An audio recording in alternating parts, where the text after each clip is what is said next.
आज मैं बिल्कुल बेसिक से आपको हर एक छोटी छोटी चीज समझाऊंगा। ठीक है, देखो विटामिन की बात की गई तो आप छोटी सी चीज समझो। देखो देखो विटामिन को याद करने की रासायनिक ट्रिक ट्रिक क्या है, देखो क्वेश्चन के साथ आपको ट्रिक भी बताता रहूंगा साथ साथ।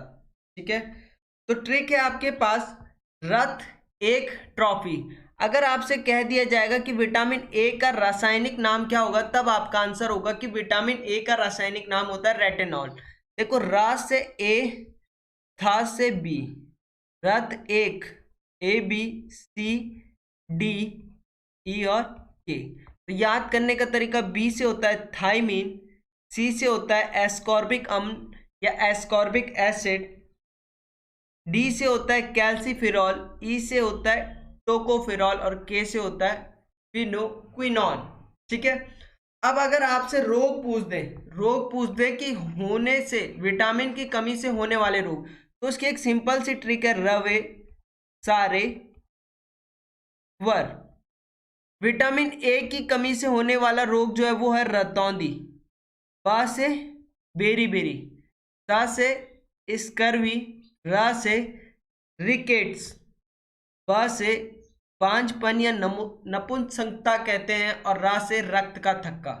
तो आपसे क्वेश्चन पुट हुआ था कि बेरी बेरी किस विटामिन की कमी से होता है, तो बेरी बेरी जो आपका विटामिन बी की कमी से होता है। आपने यहाँ पढ़ा ना भी विटामिन बी की कमी से। अब विटामिन की बात की गई तो विटामिन की खोज किसने की थी, तो विटामिन की खोज की थी आपकी फंक ने। किसने की थी? फंक ने। ठीक है, आज तो हमारे साथ अमन सलमाना जी भी जुड़ चुके हैं। अगर मैं बात करूं वाटर सॉल्युबल विटामिन, कौन से वाटर सॉल्युबल, देखो इंग्लिश में बोलूंगा अगर आप किसी को समझ में ना आए तो, पानी में घुलनशील विटामिन और फैट सॉल्युबल विटामिन। फैट जो होता है वसा में घुलनशील।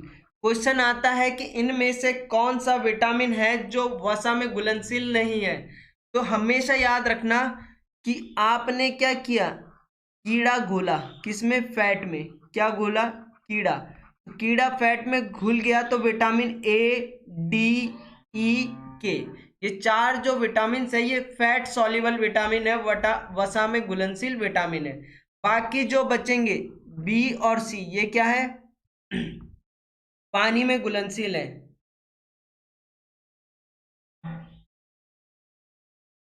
ठीक है, लाइक कर दो भाई वीडियो को जल्दी से। 4 टेस्ट है भाई, लगभग 1.5-2 घंटे लग जाएंगे। अब राज्यसभा के एक सदस्य के लिए अवधि कितनी होती है, तो 6 साल होती है भाई। कितने साल होती है? 6 साल। देखो मैं आपको राज्यसभा और लोकसभा, ठीक है, लोकसभा और राज्यसभा लिखो। पहले लिखो लोकसभा और फिर लिखो राज्यसभा। ठीक है, अब देखो अगर आपने ये आज पढ़ लिया तो आपके, अगर यहाँ से वैसे 100% एक क्वेश्चन आता है और बिल्कुल सही आपका वो क्वेश्चन होगा, तो सबसे पहले मैं बात करूंगा कि लोकसभा को निम्न सदन कहा जाता है। कौन सा सदन कहा जाता है? लोकसभा को कहा जाता है निम्न सदन। क्या कहा जाता है? निम्न सदन। ठीक है, लोकसभा के पहले अध्यक्ष, लोकसभा के जो पहले अध्यक्ष थे, लोकसभा के पहले अध्यक्ष वो थे आपके जीवी मावलंकर, जीवी मावलंकर। ठीक है, अगर मैं प्रेजेंट की बात करूं, वर्तमान की बात करूं, तो वर्तमान में जो लोकसभा अध्यक्ष है वो है आपका ओम बिरला जी। कौन है? ओम बिरला। धीरे धीरे समझते हुए चलना भाई। अगर मैं सीट की बात करूं तो लोकसभा में, इंग्लिश में बात करूं तो लोकसभा को lower house of the parliament कहा जाता है। इसकी मैक्सिमम स्ट्रेंथ अगर बोलो तो लगभग 552 होती है। कितनी होती है मैक्सिमम स्ट्रेंथ? कितनी हो सकती है? 552 सीट हो सकती है, जिसमें से 530 रिप्रेजेंट स्टेट्स, 530 जो है राज्य के प्रतिनिधि करते हैं, 530 जो है राज्य से चुन के आते हैं, 20 जो होते हैं वो यूटी से होते हैं। ठीक है, 20 यूटी से होते हैं, संघ राज्यों से, यूनियन टेरिटरी से। अगर मैं वर्तमान की बात करूं तो वर्तमान में जो इसकी सीटें हैं, वर्तमान में जो है 545। कितनी है? 545, याद रखना भाई। वर्तमान में लोकसभा की कितनी सीटें? 545। कार्यकाल की बात करूं, कार्यकाल, तो कार्यकाल लोकसभा का होता है 5 वर्ष का। कितने वर्ष का होता है? 5 वर्ष का। ठीक है, लोकसभा के लिए आयु कितनी होनी चाहिए? तो मिनिमम आप 25 साल से ऊपर होने चाहिए। और ये तो आपको पता ही होगा कि भारत का नागरिक होना चाहिए। ठीक है, ये तो आप सबको पता होगा, भारत का नागरिक होना चाहिए। चलो आगे चलते हैं।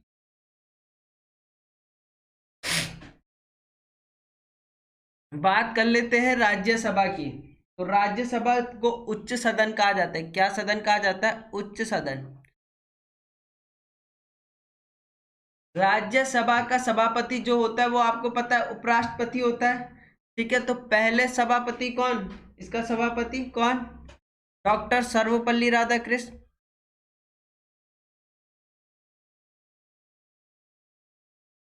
हेलो।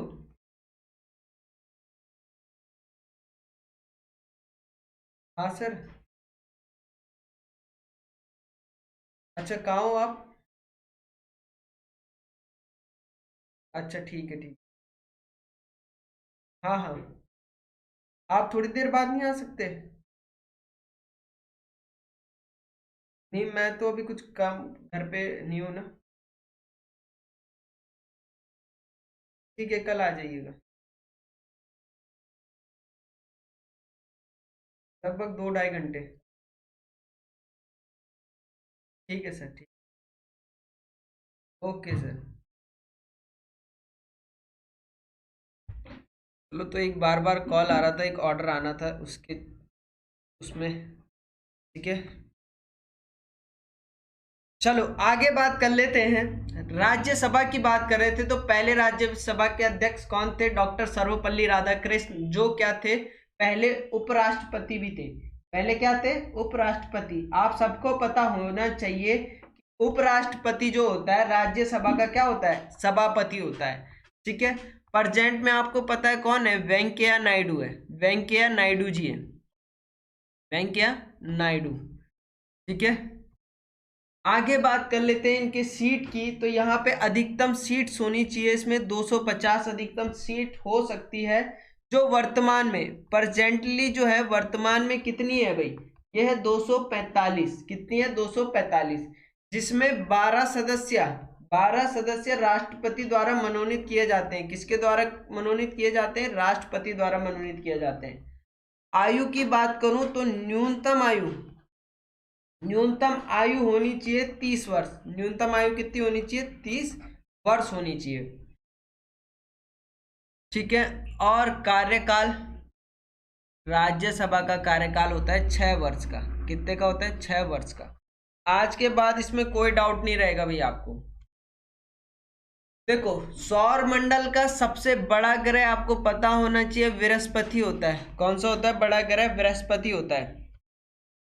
बनारस हिंदू विश्वविद्यालय की स्थापना करने वाले कौन थे? मदन मोहन मालवीय। मदन मोहन मालवीय जी ने। दुनिया का सबसे गहरा महासागर, देख रहे होंगे आप, महासागर जो है ये दिख रहा है आपको, ये जो है प्रशांत महासागर है। कौन सा? प्रशांत महासागर है। एक बार डुबकी लगाओ, कभी वापस ना आओ। ठीक है, अगर यहाँ, अगर तुम इस बार भर्ती नहीं हो पाए, ठीक है, पूरी जान लगा देना भाई। इस बार वर्दी चाहिए भाई। ठीक है, वर्दी चाहिए, चाहे साला दिन रात एक करके पढ़ना क्यों ना पड़े। ठीक है, वर्दी चाहिए ही चाहिए भाई। अंतरराष्ट्रीय न्यायालय के राष्ट्रपति नियुक्त किए जाने वाले प्रथम भारतीय कौन है? वो है नागेंद्र सिंह जी। कौन है? नागेंद्र सिंह। मस्तिष्क किसके लिए जिम्मेदार होता है? तो मस्तिष्क सोच और शरीर संतुलन दोनों के लिए क्या होता है? जिम्मेदार होता है। तो इसका आंसर आपका सी था। हीमोग्लोबिन किस में पाया जाता है? तो हीमोग्लोबिन आपका रक्त में पाया जाता है भाई।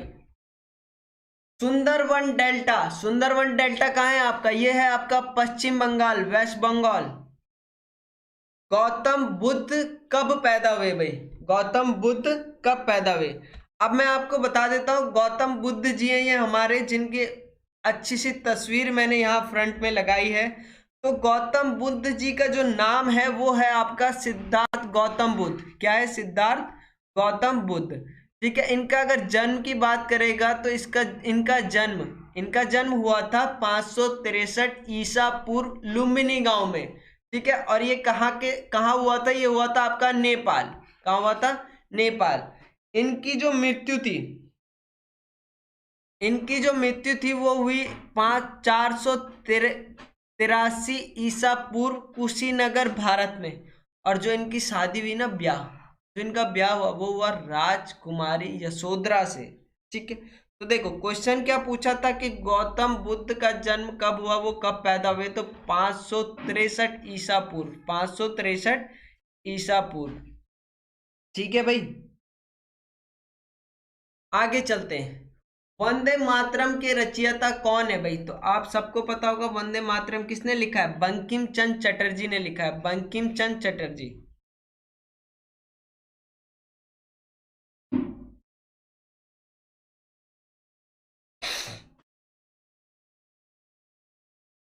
भारत की सबसे बड़ी बहुउद्देशीय नदी घाटी परियोजना जो है वो कौन सी है? ये आपकी भाखड़ा नागल।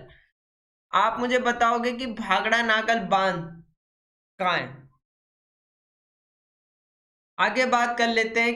किसको जापान का मैनचेस्टर कहा जाता है? तो ओसाको को क्या कहा जाता है? जापान का मैनचेस्टर कहा जाता है भाई।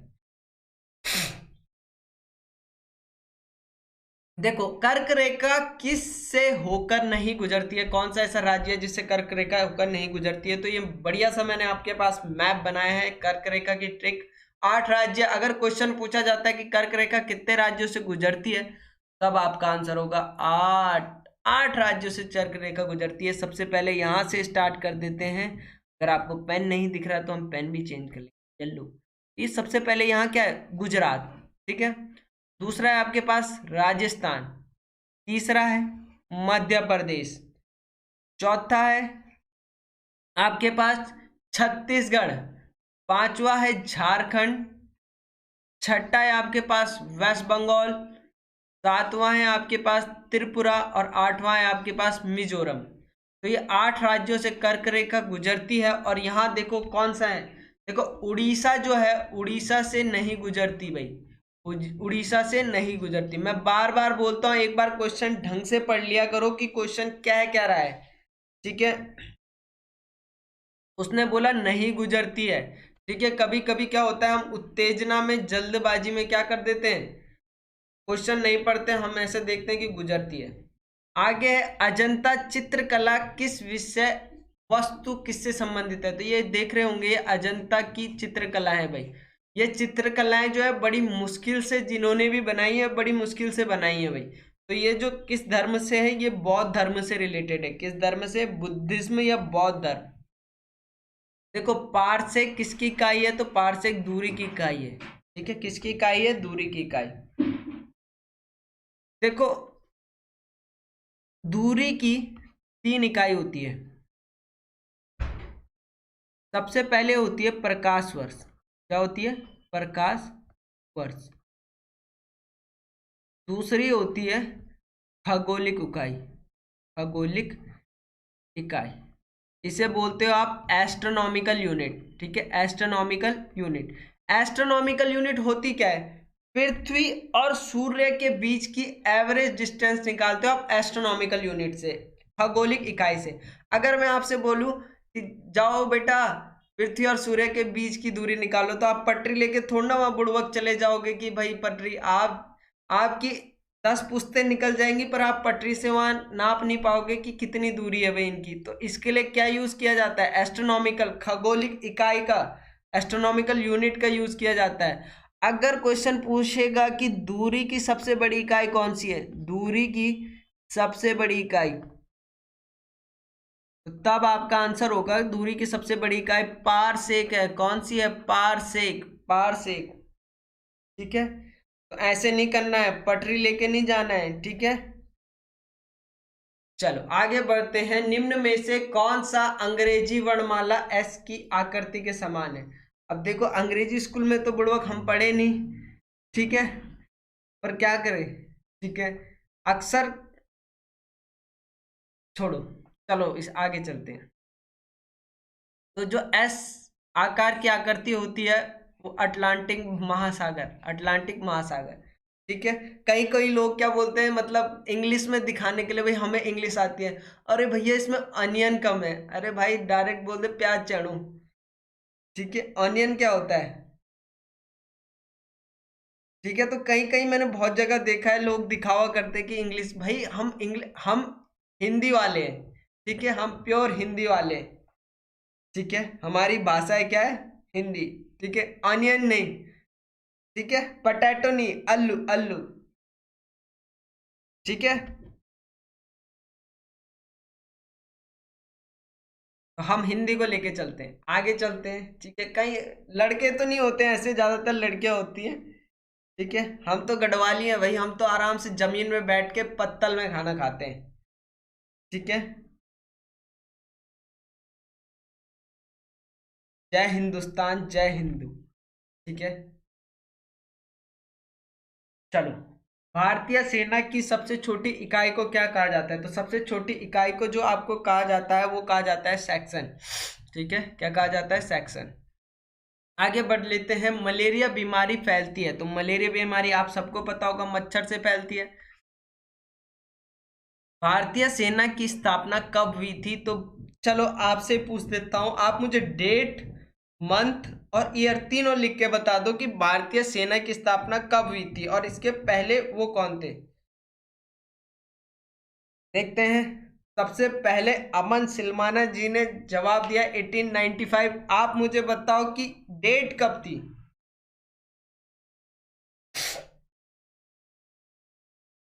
लगभग सभी का इसके बाद आंसर आ चुका है।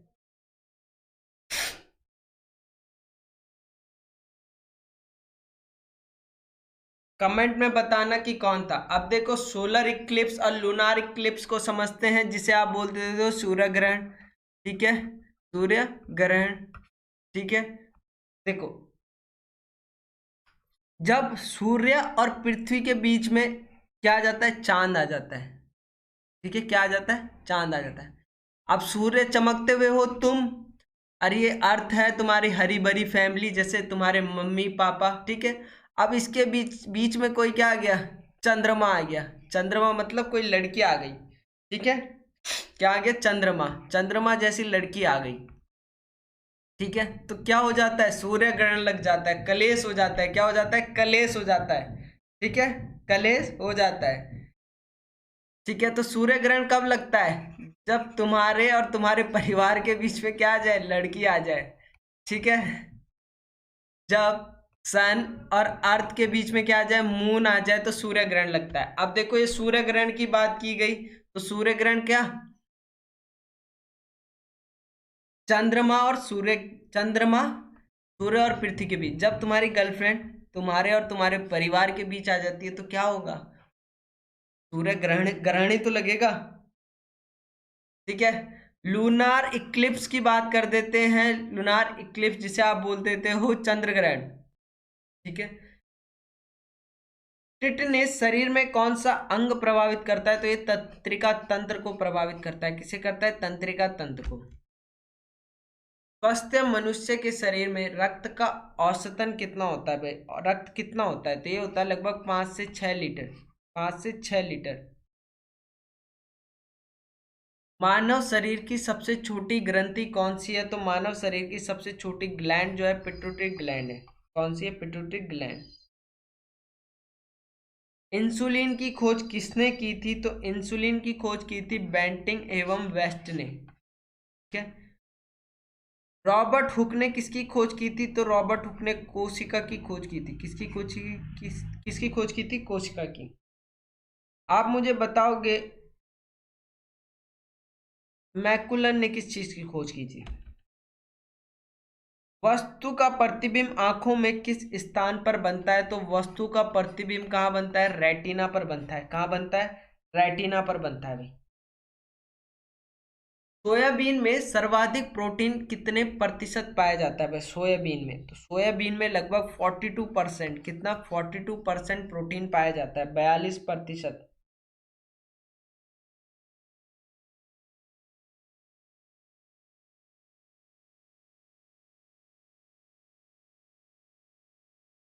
जल में घुलनशील विटामिन, जल में घुलनशील विटामिन, तो जल में घुलनशील विटामिन कौन कौन से? बी और सी है, बी और सी।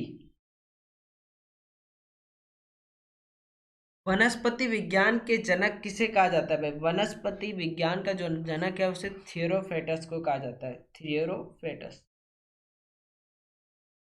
चेचक के टीके की खोज जो की थी वो की थी एडवर्ड जेनर ने। किसने की थी? एडवर्ड जेनर ने। सूर्य से निकलने वाली पराबैंगनी किरणों से कैंसर होता है त्वचा का। कौन सा कैंसर होता है? त्वचा। हंसने वाली गैस को क्या कहा जाता है? उसे कहा जाता है nitrous oxide, nitrous oxide, N2O जिसका फॉर्मूला होता है।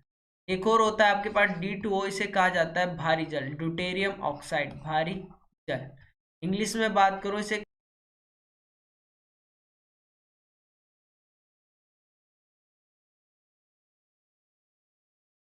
चलो आगे चलते हैं।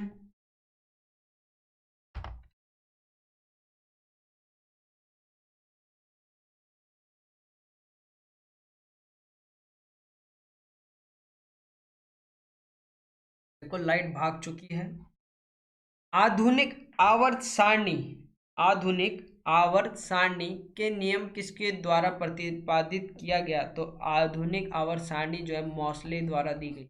पहली क्या थी? मैंडलीव की।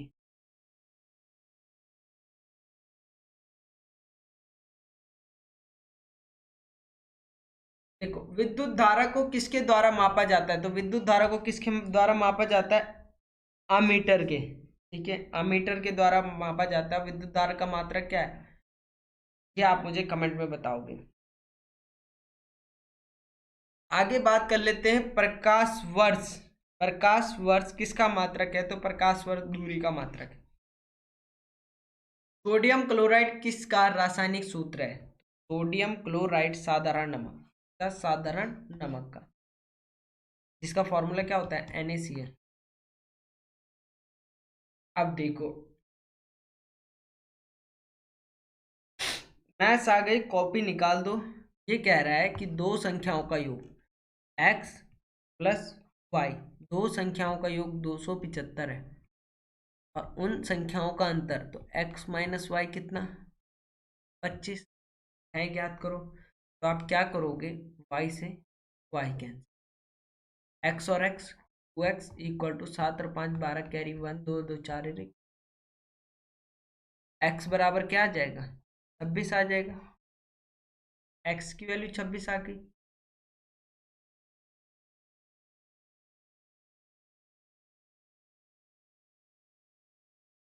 ये 275 है। ठीक है, ये हो जाएगा 2x बराबर 5 और 5 10 कैरी 1, 7 2 9 और 1 10 कैरी 1 2 और 1 3 10। x की वैल्यू आ जाएगी कि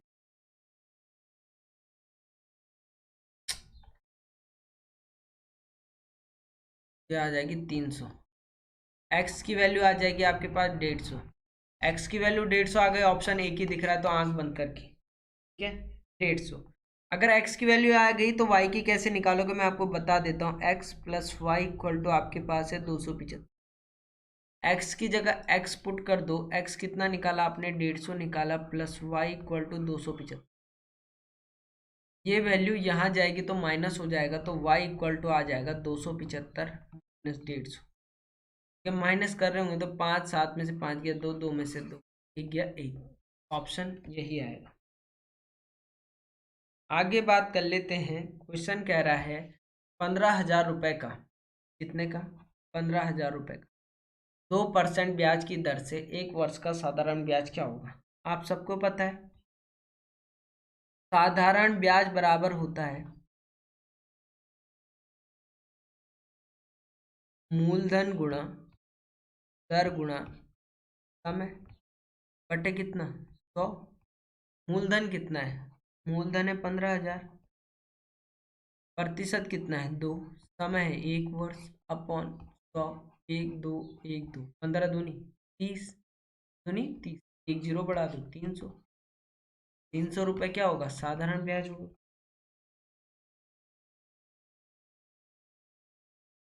एक फुट कितने इंच के बराबर होता है? देखते हैं कितने लोगों को पता है 1 फुट कितने इंच के बराबर होता है।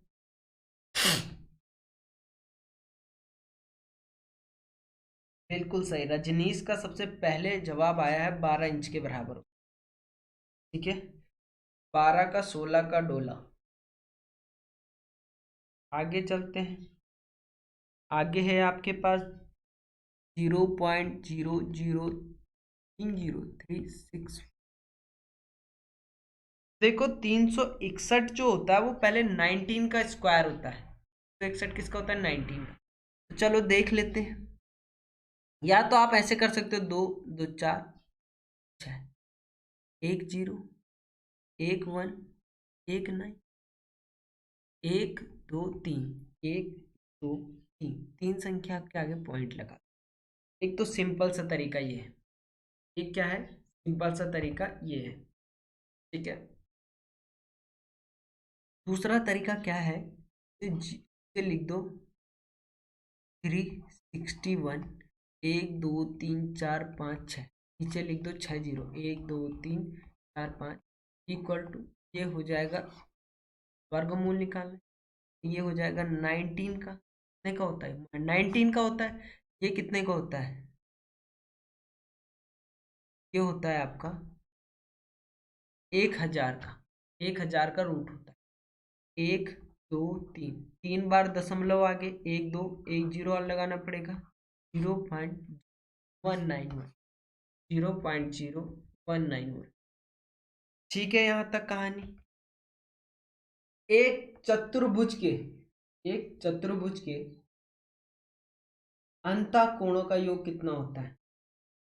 देखो प्रत्येक कोण कितने का होता है? 90 का। प्रत्येक कोण कितने? 90 का। 4 होते हैं, 4 कोण होते हैं। तो 90 × 40। 4 9 चौक 36 360 डिग्री 360 डिग्री। ठीक है। एक टॉर्चर होता है जो दिया जाता है 360 डिग्री का टॉर्चर। ये वो नहीं है। किसी बेलन के त्रिज्या 14 सेंटीमीटर है तथा इसकी ऊंचाई ऊंचाई मतलब हाइट 7 सेंटीमीटर है। तो इसका आयतन क्या होगा? वॉल्यूम। वॉल्यूम पूछा है, वॉल्यूम। तो क्या होता है बेलन का आयतन? आप बोलोगे क्या? कभी कभी बेलन के आयतन का फॉर्मूला भी पूछा जा सकता है। ये होता है आपका πr²h। बोलो हाँ या ना। 22 की वैल्यू कितनी? पाई की वैल्यू कितनी? 22/7। आर की वैल्यू कितनी? त्रिज्या 14। तो 14 का स्क्वायर ना करके मैं 14 × 14 लिखता हूँ, क्योंकि किसी भी संख्या का 2 बार मल्टीप्लाई है तो उसका स्क्वायर होता है।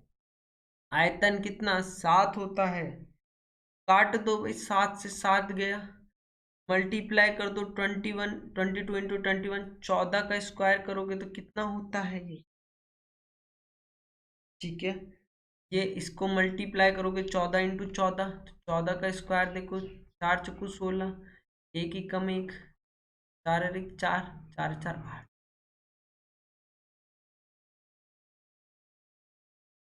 मल्टीप्लाई करो इन्हें 14 × 14। मल्टीप्लाई कर रहे होंगे तो ये 4312 आ रहा होगा। ऑप्शन बी आपका पास आंसर आ रहा होगा।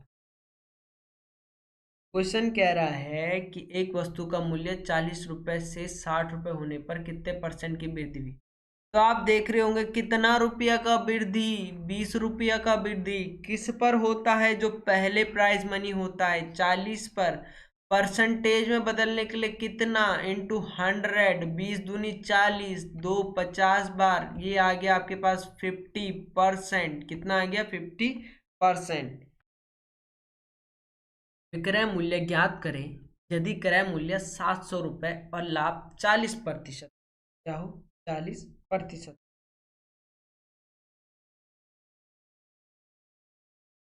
अब देखो, आपको पता है क्रय मूल्य बराबर कितना?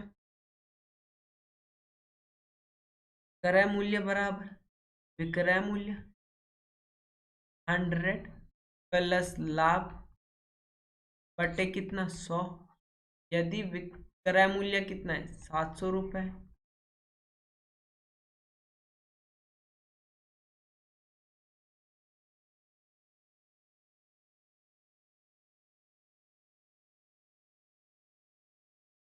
एक सिंपल सा आपको बताता हूँ, सिंपल तरीके से, सिंपल से। ठीक है?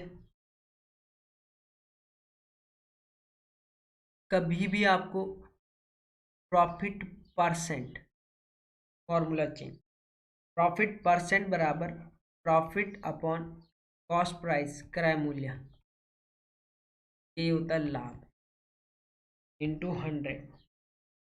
ठीक है? प्रॉफिट परसेंट कितना है? 40 है। लाभ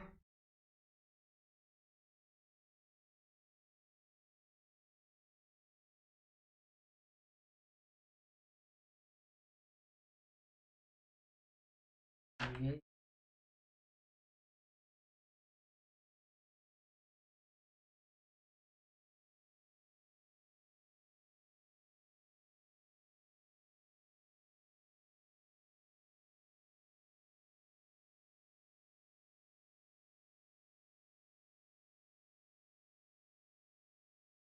देखो, विक्रय मूल्य बराबर क्रय मूल्य 100 प्लस प्रॉफिट बाय 100। ठीक है? अब देखो, विक्रय मूल्य कितना था आपको निकालना था? क्रय मूल्य कितना है? 700 रुपया है। 100 प्लस लाभ कितना है? 40% बटे 100।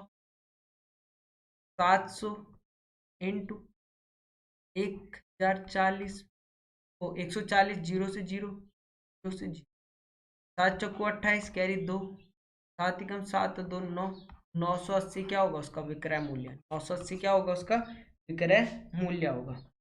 ठीक है? 15, 20 तथा 25 का क्या निकालो? महत्तम समापन, जिसे आप बोलते हो मासा एच। देखो, इसका आंसर सीधा सीधा चल रहा है। देखो, कॉमन फैक्टर निकालना होता है तो इसका सीधा सीधा चल रहा है कि क्या है, हाईएस्ट कॉमन फैक्टर इसमें क्या होगा? 5 होगा। तो इसे देखो, 15 को क्या लिख सकते हो आप? सिंपल से लिखो, इस 15 को लिख सकता हूँ 5 × 3। इसको लिख सकता हूँ 5 × 2 की पावर 2। 25 को लिख सकता हूँ 5 की पावर 2। 5 × 5। कॉमन क्या है? 5 यहाँ भी है, यहाँ भी है, यहाँ भी। 5 कॉमन हो गया तो आंसर क्या आ जाएगा? 5 आपके पास क्या आ जाएगा आंसर? 600 मीटर लंबी ट्रेन 400 मीटर लंबे प्लेटफॉर्म को 50 मीटर में पार करती, गति कितनी होगी? चाल पूछी है आपसे। ठीक है? डिस्टेंस आपको दे रखी है 600 और 400, 1000 हो जाएगा अपॉन 50 सेकेंड। 5 चक्कू 5 दूनी 10, 20, 20 मीटर पर सेकेंड हो जाएगा। इसका सिंपल सा आंसर था। कोई ऐसी गणित आपको लगानी नहीं थी इसमें। तो देखो, आयत का परिमाप अगर आपको पता होगा तो आप आसानी से निकाल लोगे। एक आयत की लंबाई 6 सेंटीमीटर है तथा चौड़ाई 4 सेंटीमीटर है, तो आयत का परिमाप। ठीक है? आयत का परिमाप क्या होगा? परिमाप क्या होता है? आयत का परिमाप क्या होता है भाई? निकालो जल्दी। आयत का परिमाप होता है 2l + b। एल भी दे रखा है, बी भी दे रखा है, तो जल्दी निकालो तक हम वाईफाई देख।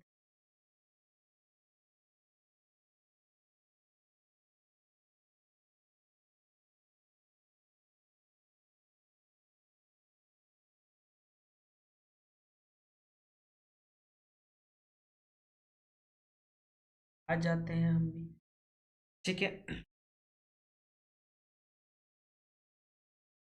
पेरीमीटर पूछ रहा है बेटा, वो पेरीमीटर। ठीक है, पेरीमीटर। ठीक है, आपने सिंपल करना था, 2 6 + 4 कर देते।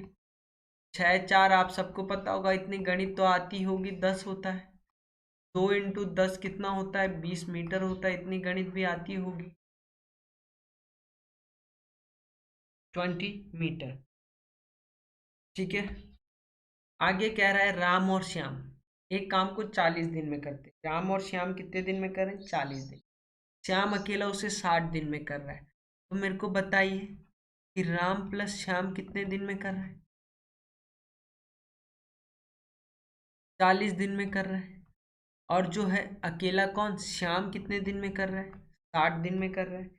दोनों का एलसीएम कितना आएगा, तब आप बोल रहे होंगे दोनों का एलसीएम 120 आएगा। और 120 क्या होता है आपके पास, ये होता है टोटल वर्क। जो आपको किससे कराना है, राम से। बेचारे अकेले राम से ये मजदूरी आपको करवानी है। तो देखो, अगर राम और श्याम की इफिशियंसी निकालोगे तो 40 में कितने का मल्टीप्लाई करे 120 आ जाए, तो आप बोलोगे राम श्याम जो है 3 वर्क पर डे जो है कर रहे हैं, इनकी कार्य क्षमता जो है 3 वर्क पर डे। श्याम की कार्य क्षमता 2 वर्क पर डे है। तीन में से देखो, राम और श्याम की कार्य क्षमता में से श्याम की कार्य क्षमता माइनस करोगे तो राम की कार्य क्षमता आ जाएगी, क्योंकि श्याम से तो श्याम चले जाएगा, 3 में से 2 गया 1। राम की कार्य क्षमता 1 आई, तो टोटल वर्क है आपके पास 120, पूरा कार्य 1 बटे कितना। सिंपल अगर आपके पास पेपर में करना हो तो आप क्या करोगे, आप कर दोगे ए इन अपॉन, या ऐसे मत करो, d1 × d2 upon d2 minus, नीचे वाली वैल्यू पुट माइनस हो जाएगी। ये तो 40 × 60 अपॉन 40 में से 60 गया 20, तो 6 × 4 = 24, 240/20, 0 से 0, 6 × 24, दो कितनी बार, 12 बार, एक 0 बच्चा तो 100 आंसर। ऐसे भी चाकू पे कद्दू मारो या कद्दू पे चाकू, कटना किसने, कद्दू ने।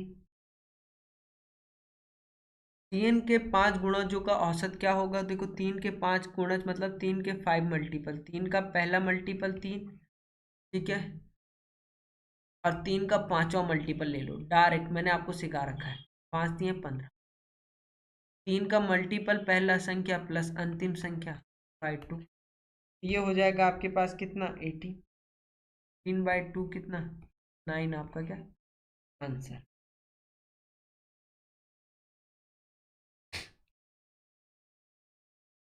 निम्न में से अन्य भिन्न कौन है, देखो इनमें से आपको बताना है सबसे अलग कौन है। देखो ये 4 है, ये 16 है, देखो 4 का स्क्वायर क्या होता है, 16 होता है। ये 6 ये 36, 6 का स्क्वायर 36। 11 है, 11 का स्क्वायर 101। 13 जो है सबसे अंदर क्या होगा 13, क्योंकि 13 का स्क्वायर क्या होना चाहिए 160। 13 13 की 169 होता है, 14 14 की 196। देखो यहाँ देखो, ये था आपके पास 49, 64, 81, 100, 144। ठीक है, यहाँ तक कहानी ठीक है। देखो 49 जो है वो क्या है, 7 का स्क्वायर है। 64 जो है वो 8 का स्क्वायर है। 1 जो है 9 का स्क्वायर है। 100 जो है 10 का स्क्वायर है। आगे क्या होगा, 11 का स्क्वायर होना चाहिए यहाँ पे जो संख्या है, तो 21 होनी चाहिए। उसके बाद क्या है, 12 का स्क्वायर 144।